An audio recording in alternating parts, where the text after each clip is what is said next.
ตำหมักทั่วแซ่บๆตำหมักทั่วแซ่บๆนัวๆน้ำกันมื้อนี้ก็ได้ตำหมักทั่วนี่ตำหมักทั่วแล้วก็หัวป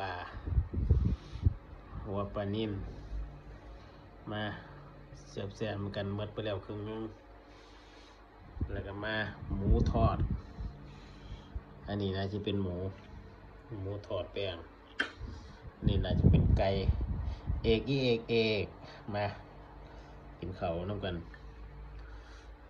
จะว่าข้าวเศร้ากับแม่นจะว่าข้าวสวยกับแม่นจะว่าข้าวสวยกับแม่นข้าวเศร้ากับแม่นนี่เมนูของเราแบบบ้านๆนี่แหละ